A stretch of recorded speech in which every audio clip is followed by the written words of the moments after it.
자, 여러분 안녕하셨습니까? 오늘의 주역 이야기입니다.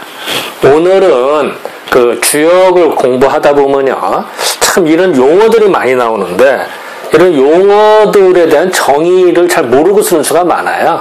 예를 들어서 오늘은 할게 태극, 음양, 강유, 건순 이런 말이 나오거든요. 그냥 무심코 써요, 사람들이. 주역 공부를 하다 보면은. 그런데 그거대는 정의를 좀 우리가 알고 지내야 될 것 같아서 오늘은 주제를 이걸로 삼았습니다. 뭐 태극은 많이 들어보셨죠? 우리 뭐 태극기 할 때. 그리고 뭐 음양, 오행, 음양. 근데 이거는 좀 별로 안 들은 것 같아요. 근데 강건하다, 유순하다. 사람이 강건하십시오. 우리 저를 인사할 때도 새해 첫날이다. 어르신 보고 강건하십시오. 이래야. 그죠? 그런 인사말로도 써요. 또 사람이 유순해야 돼. 부드럽고 유순해야 돼. 이런 말도 나오거든요. 그러니까 그런 뜻으로 사용을 했는데 주역에서는 과연 어떤 의미로 사용을 했는지를 좀 살펴볼까 합니다. 먼저 이 태극이라고 하는 거는요. 이게 이제 태극도설에 나오는 이야기인데요. 태극이라고 하는 거는 원래 음과 양이 구분이 안 된 상황이래요. 그러니까 혼동된 상황이래요. 어떤 이치가 있는데 그 리라고 하는 이치에서 기가 나온다고 생각을 했어요. 즉 어떤 이치가 있고요. 이 이치에서 기라고 하는 게 나온다고 생각을 했나. 뭐 이거에 대한 뭐 설명도 뭐 무지하게 복잡할 수도 있고 힘들 수도 있는데 아주 간단히 설명하면요. 어떤 이라고 하는 이치라고 하는 거는 음양이 혼재되어 있대요. 음양이 막 뭐가 뭔지 몰라요. 그랬다가 어떤 기운으로 표현이 된다. 그 기운으로 표현은 되는데 하나는 양기와 음기로 표현이 된다는 거죠. 이럴 때 양기는 움직인다. 우리가 사람이 보면 움직임과 고요함으로 나타낸다고. 움직인다. 이거는 고요하다. 동정의 차이로 이해를 합니다. 어쨌든 이 혼재되어 있는 거를 태극이라고 하고 뭐 심지어 어떤 사람은 이제 뭐 무국, 황극으로 뭐 분류하기도 합니다만 여기서 일단 태극이라고 얘기를 하고요. 그래서 이런 태극에서 음양이 여기 이제 양은 동하고 음은 정하다고 써 있잖아요. 음양의 기운이 나온다는 거죠. 그것이 나와서 생활에서 나오는 걸 우리 목화토금수라고 하는, 오행이라고 하는 목기와 화기, 금기 이런 식으로 목화토금수 이런 어떤 기운으로 나온다는 거죠. 라고 생각을 했대요. 그래서 건도는 양유가 모인 거거든요. 그래서 양의 기운이 모인 하늘의 기운은 건귀의 도로서 성남, 남자가 되고요. 곤도, 음의 기운이 모여져서 사람으로 말하면 이제 여자가 완성이 된다라고 생각을 했나 봐요. 그래서 어쨌든 이런 속에서 모든 화생 만물이야. 모든 만물이 태어난다. 생겨난다라고 예전에는 해석을 했어요. 그래서 어쨌든 이 태극이라고 하는 거는 어떤 이치의 근본이고 그것이 밖으로 드러난 것이 음과 양이다. 라고 이해하면 될 것 같습니다. 그런데 이 음양의 기준이 참 애매해요. 어떤 기준으로 보느냐에 따라서. 예를 들어서요. 자, 사람이 요것이 길을까요? 짧을까요? 애매하죠. 이거에 비하면 길고요. 이거에 비하면 짧아요. 그죠? 즉 절대적으로 움직인다, 고요하다, 양이다, 음이다라는 개념은 상대적이라는 거야. 상대적. 자, 이게 길은 걸까요? 짧을까요? 애매한 거예요. B에 비하면 길은 거고 C에 비하면 짧잖아요. 자, 어떤 동굴이 있다고 생각합시다. 이 동굴의 온도가 영상 5도씨라 가정을 해봅시다. 여름에 바깥 온도가 영상 30도씨야. 30도씨 있다가 동굴을 들어가면요, 시원해요. 그러면 동굴은 상대적으로, 이건 양이다, 음이다, 이렇게 말할 수도 있겠죠. 덥다, 시원하다. 그런데 겨울에 바깥에가 영하 10도씨예요. 영하 10도씨 있다가 5도씨 있는 동굴을 들어가면 어떨까요? 따끈해요. 훈훈해요. 그러면은 이때 동굴은 바깥에 비하면 더 따뜻한 것이 되죠. 그럼 이때는 음과 양이 다르게 벌써 춥다 덥다가 달라지잖아요. 그죠? 동굴은 똑같은 5도씨인데 여름에는 시원하고 겨울에는 따뜻하게 느껴지잖아요. 그것도 상대적인 거다. 즉 우리는 뭐든지 상대적으로 음과 양을 이해를 하셔야 돼. 절대적인 게 아니에요. 예를 들어서 또 어느 반에 뭐 공부를 한다, 시험을 봤다. 이 사람이 예를 들어서 80점 맞았다.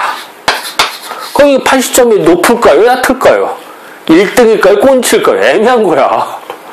만약에 이제 반 학생 예를 들어서 뭐 10명이라 가정해봅시다. 10명. 10명에서 뭐 90점, 95점 다 맞고요. 그럼 얘가 10번째면은 꼰치가 되겠죠. 근데 다른 학생들이 뭐 50점, 40점을 다 맞았어. 얘만 80점 맞았어. 그럼 얘는 1등인 거예요. 과연 이 80점이 과연 높은 점수일까요? 얕은 점수일까요? 1등일까요? 꼰치일까요? 참 애매합니다. 상대적이라는 거죠. 이제 그 반에서 생각을 했을 때는 물론 이제 전국적으로 생각할 수도 있겠죠. 어쨌든 음과 양은 상대적이다라는 걸 항상 잊으면 안 된다. 이제 그런 컨셉으로 이게 이제 모든 기운이 완성이 됐다라고 예전에는 생각을 했습니다. 그래서 어떤 기라고 하는 태극이라고 하는 기에서 탁한 기운과 맑은 기운, 그렇게 또 분류가 청탁으로 구분이 되겠죠. 우리가 음식물을 먹으면은 맑은 기운은 사람이 쓰고요. 탁한 기운은 모여서 소변대변으로 나간다고 얘기를 하죠. 모든 거는요, 흙탕물도요, 이렇게 흙탕물이 있지만 가만히 놔둬봐요. 그러면은 밑으로 앙금이 가라앉아요. 위에는 맑은 물이 떠요. 뭐 일주일에도 열흘 지나다 보면 윗물은 맑아요. 그잖아요? 결국은 이 청탁으로 다 구분이 된다. 그게 고요함과 움직임, 음과 양, 이런 식으로 구분이 되는 게 똑같아요. 그래서 청탁으로 구분에 대해서 이 또 청기는 맑은 기운은 화기다, 뭐 이렇게 이제 구분이 되고요. 탁한 기운은 이제 수기다, 이렇게 이해를 했나 봐요. 이렇게 해서 이제 음과 양이 나눠진다. 거기다가 또 이제 뭐 간괴, 간기를 괴를 또 배속하기도 하고요. 근데 그건 이제 그래서 뭐 이제 일육수 하도로만 일육수, 여기 뭐 삼팔목, 이칠화, 사구금 이런 식으로도 나와요. 그건 또 나중에 이제 기회점 얘기를 하도록 하고요. 어쨌든 이런 식으로 기운이 나눠진다라고 생각을 했어요, 예전에는. 그래서 이런 태극이라고 하는 데에서 양과 음이 나눠지고요. 또 양에서 또 양과 음이 또 나눠지고, 또 태양에서 또 양과 음이 이런 식으로 분리해서 8개가 나온다 생각했어요. 그런데 여기서 중요한 거는 음양으로 기준으로 했을 때는 태극인데, 태양과 소음을 기준으로 하면 양은 뭐가 될까요? 이게 태극이 돼요. 또 건깨와 택깨로 기본으로 했을 때는 태양이 태극이 되는 거겠죠. 또 리깨와 진깨를 기본으로 하면 소음이 태극인 거예요.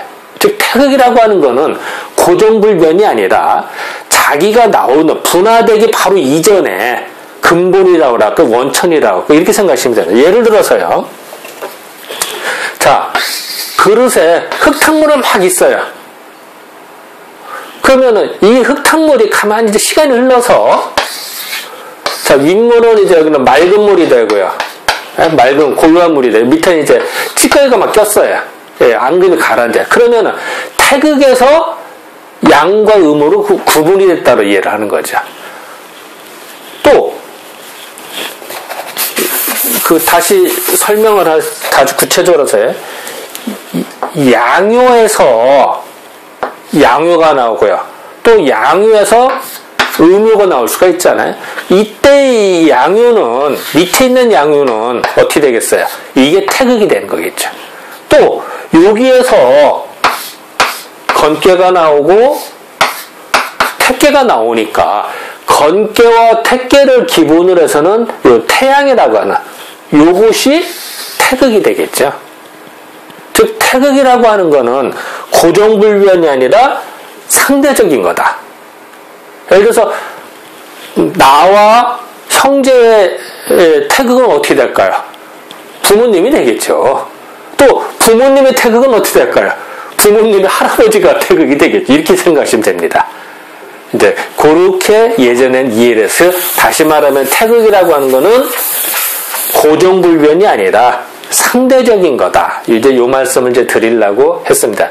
그래서 이제 이렇게 나오는 것이 이제 복귀팔계도 이렇게 나왔는데, 이제 또 반면에 이 강과 유, 자, 강하다, 유하다 이런 거는요 품질이야, 품질, 바탕. 예를 들어서 대나무다. 대나무는 딱딱하잖아요. 예를 들어서 우리 갈대다. 갈대를 딱딱하다고 하잖아요. 갈대는 풀이니까, 그죠?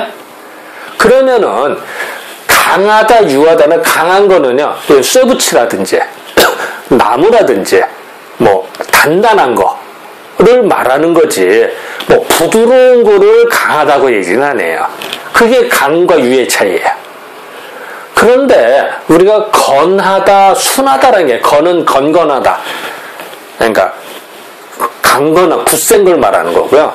순은 순한 걸 말하는 거예요. 그런데 건하다, 순하다는 거는 품성이에요. 즉 덕을 말해요. 즉 질과 덕의 차이죠. 자, 예를 들어서 사람도요, 무지하게 강인한 사람이 있어요. 외모도 튼튼하고 한데 그 사람이 품성이 드러나기를 노력에 의해서 순하게 드러날 수도 있겠죠. 또 되게 약한 사람이야. 몸이 호졸이하고 약한. 그런데도 품성으로 드러나기는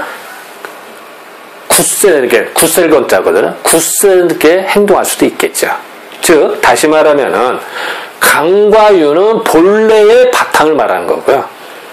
건과 수는 드러나는 품성을 말해야 그게 소위 말해서 덕으로 드러난다 라고 얘기를 합니다. 주역은 그렇게 얘기를 해요. 그래서 우리는 보통 양요다. 그럼 양요는 뭐 짝대기 하나예요. 그죠? 물론 이제 음요다. 뭐 속된 줄 짝대기 2개. 뭐 짝대기는 아니죠. 자, 그러면은 양요다. 그러면 양요는 당연히 굳세겠죠. 튼튼한 거예요. 튼튼하니까 강하기 때문에 굳세게 행동하거든. 그래서 보통 강건하다는 말이 합성화가 됩니다. 보통은 강한 사람이 굳세거든요. 음요는 유하거든요. 유하니까 순할 수밖에 없어요. 그래서 유순하다라는 말이에요. 그래서 다시 말하면은 이 주역에서 강건하다, 유순하다 라고 했을 때 이 앞에 있는 거는 강과 유는 본래의 바탕을 말하는 거고요.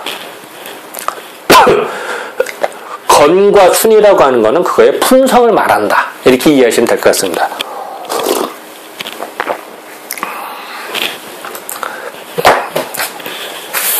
자, 요거에 대해서 이제 그 절제치 씨는 딱 정의를 내려줬습니다. 자, 그걸 잠깐 좀 보겠습니다. 절제체시왈 태극은 이하요 음양은 기하라 강유는 지랴요 건수는 덕야라 건자는 태극지동고로 석단에 불어누면 강유나 고는 주질고로 이 강유로 어니라. 절제체 씨가 말하기를 태극이라고 하는 것은 이치이다. 어떤 근본 이치에서 뭐가 나오거든요. 리라고 생각을 했고요. 음약이라고 하는 기운이라는 기다. 그래서 리와 기에 대해서 설명을 했습니다. 그래서 이제 예전에 이제 예전 사단 칠전 논쟁이라든 성량 논쟁에 보면은 주립하다, 주기파다, 뭘 중시하다 이런 얘기 많이 들어보시죠. 고등학교 때 그 시험 문제 가끔 나오죠, 그죠? 이게 말아요. 태극은 이치고 음양은 기운이다. 기운이라고 하는 게 계속 변하는 거야. 그죠? 그리고 강과 유라고 하는 거는 품질이다, 바탕이다. 건이다, 순이다, 굳세다, 순하다라고 하는 거는 덕을 말하는, 품성을 말하는다. 그래서 이제 품성으로 드러나는 걸 말하는 거죠. 그래서 건괴 같은 경우는요, 양요가 모인 거거든요. 양요로만 모여져요. 그러니까 건괴는 태극의 움직임이기 때문에 이건 이제 이렇게 보는 거예요. 자, 이 태극이라고 하는 데서 건괴와 곤괴가 나왔다고 볼 수도 있어요. 예, 건괴와 곤괴가. 그죠? 그런데 또 건괴와 곤괴로만 본다면은 특별하게 하늘이 있어야 땅이 생기거든요. 그런 의미로 보면은 곤괴에 비하면은 건괴가 어떻게 돼요? 태극이 될 수가 있죠. 즉 태극이라는 건 보는 관점에 따라서 건괴와 곤괴의 기준으로 보면은 태극이 별도로 있겠죠. 그 이전 혼돈의 카오스 상태라고 할까요? 그런데 건곤의 관계로만 보면은 하늘이 있어야 땅이 생기니까 곤괴 입장에서는 건괴가 태극이 되겠죠. 이렇게 이해를 합니다. 그러니까 그 태극이라고 하는 건 고정불변이 아니죠. 자기가 태어난 원천, 근본이기 때문에. 예를 들어 자식이면은 부모님이 태극이 되는 거니까. 그러니까 이제 그런 관점의 차이가 있습니다. 그래서 건괴라고 하는 거는 태극의 움직임이 때문에, 태극에서 움직이기 때문에 단사를 해서, 그냥 단전에서, 공자님 쓰신 단전을 해석할 때에는 거기는 음양을 말하죠. 음양이나 강유라는 표현을 쓰지 않아요. 왜? 태극이니까. 음양이라고 하는 건 기잖아요. 그래서, 자, 이치에서 기가 나오는 거거든요. 아까 이치에서 기가 나오는데, 이치에서 태극에서 기가 나오는데, 여기서는 기는 음양이라고 하니까, 그러면은 건괴에서 이걸 말할 수는 없죠. 그래서 건괴에서의 단전을 보면요, 음양이나 강유라는 표현이 안 나와요. 건괴에서는. 왜? 태극이니까. 태극은 기로 분화가 되기 이전이잖아요. 그러니까 어떻게 감히 음양이라는 표현을 할 수가 있겠어? 안 되는 거야. 반면에 곤괴에서는 이미 질, 즉 그 바탕, 품질을 주관하기 때문에 품질로, 예를 들어서 하늘이 있는데 땅이 되려면 땅은 고령화가 돼요. 그래야 단단해지거든, 땅이. 그러니까 땅이라고, 곤괴라고 하는 건 이미 하늘에서 이미 태어난 거야. 만들어진 거야. 만들어졌으니까 질이 되는 거야. 여기서는 이제 음양이라든지 강유를 말할 수가 있겠죠. 그래서 여기서는 강유, 음양 이런 표현이 나옵니다. 그래서 여기는 이제 강유, 사실은 이제 유만 얘기를 하죠. 근데 왜 강유자는 상대적으로 표현하느라고 한 거지. 사실은 이제는 유를 말했다고 하는 거는 강도 이제 기운으로 봤다는 얘기죠, 예전에. 그래서 이제 기회에 대한 얘기하겠습니다만, 건괴와 곤괴를 단전을 보면은 희한하게도 건괴에서는 음양이나 강유라는 말이 안 나와요. 왜? 태극이기 때문에. 그렇게 이해를 하시면 됩니다. 이게 좀 어떻게 보면 되게 좀 어려울 수도 있죠. 왜냐하면 이제 다 주역을 본 게 아니기 때문에 이런 입장에서 보면은 이해가 안 됩니다만 차차 이렇게 보다 보면 또 이해가 되니까요. 요건 이제 그 번역을 좀 잠깐 적어 놓은 거고요. 그 하나 더 보면요. 그 다음에 이제 같은 사람 이야기예요. 대비의 교불교는 기하며 각구 건곤지 최고로 개이음양으로 어니라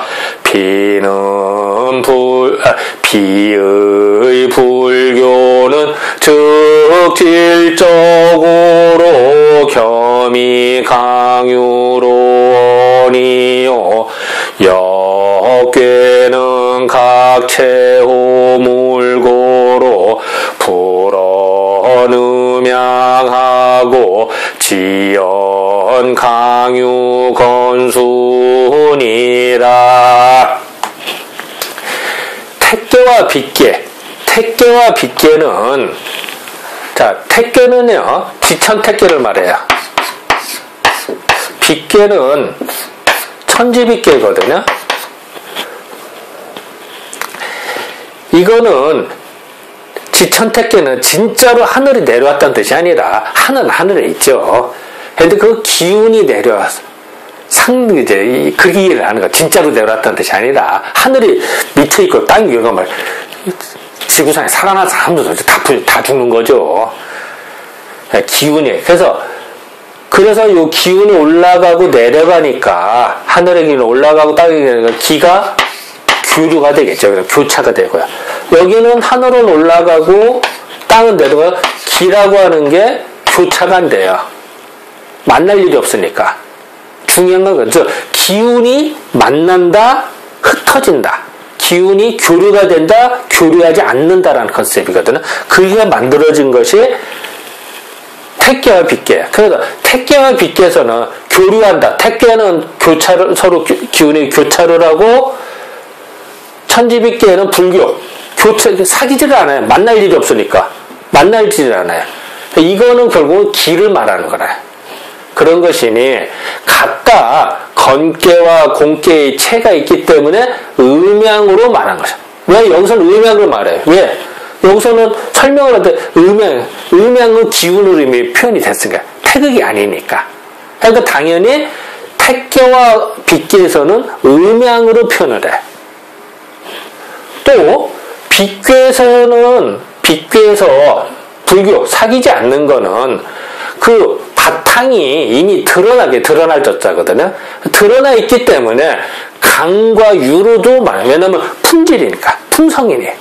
본래의 바탕이 강유.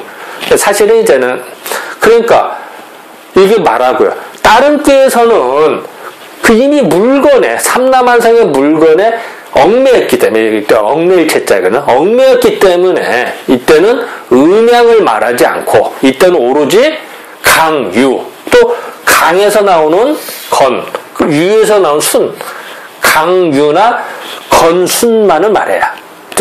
강건하다, 유순하다 표현해. 자, 다시요.